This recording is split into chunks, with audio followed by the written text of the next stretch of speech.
I basically got into doing this by riding my brother's motorcycles and helping him work on them, and I kind of got hooked on it, and I've been doing this ever since. Decided I don't want to do anything else in my life but play with motorcycles. And I have a mechanical engineering degree. I went to Florida State University. It's helped me out a lot, but more than anything, just riding and wrenching and cutting and grinding and making sparks. It's taught me everything I know. My folks forbade me to have tattoos or motorcycles when I was younger. And I called them one day when I was in school and told them I got a tattoo, and then I sold my Jeep and bought a motorcycle, and they were upset both times. Now they're proud, but it's been about 10 years. It took me to earn their pride, but I got it. The PsychoBilly Cadillac features a 100-inch RevTech engine and 6-speed transmission. But what about the rest of the bike?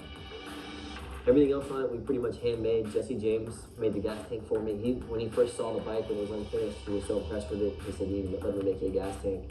So he hammered the skin out for me on his planishing hammer and rolled it out with his English wheel. So that's kind of the cool one to pack in there.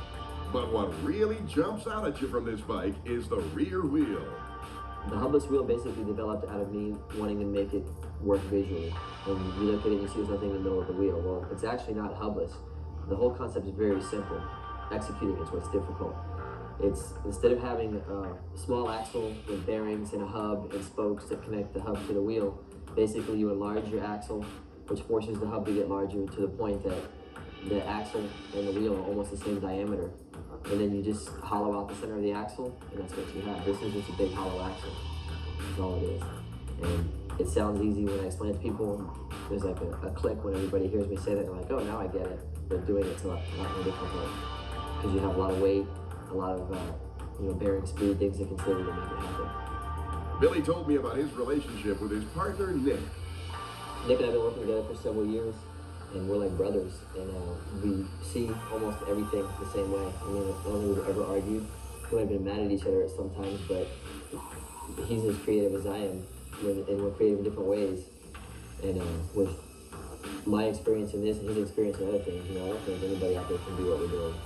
I mean, we might be able to do something better, but to do what we do, the way we do it, there's no way. And I'll come up with an idea and bounce it off of him, and he'll do the same thing with me. And before you know it, like all these creations are not just mine. They're general ideas that he and I have had that we've put together. I'll come in late at night and work all night, and he'll walk in the morning and say, "Wow." And we turn the music up, Nick and I would start working, and we'd just develop all the ideas, and it came out to be what it is, which is a pretty interesting, unique motorcycle. We followed Billy Lane as he fired up the second Hubless bike and took off for a spin. And as you might expect, when this wild custom rolls down the road, everybody notices.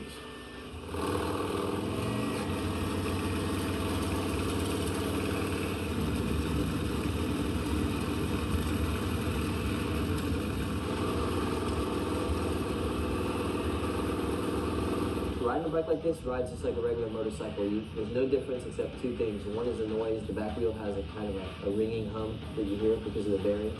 Another thing is when people look at you when you ride it. It's hard to pay attention to what you're doing because just the expression on people's faces when you get by is priceless. And this is what everybody's trying to look at right here is the wheel.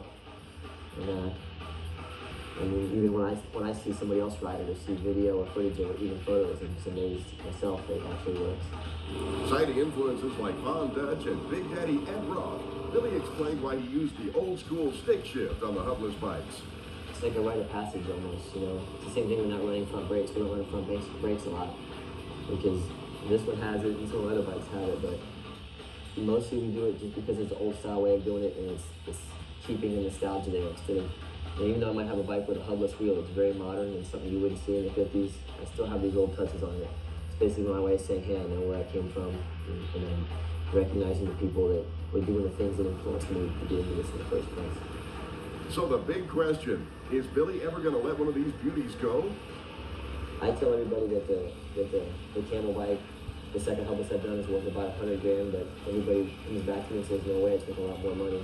I don't like to overprice my stuff, but it is one of a kind. I'm not building them on a mass production basis, and nobody's ever going to come along and build anything like it. It would take huge resources to build a bike beyond that. So I don't really worry about the price of it. I think I'm going to keep it forever.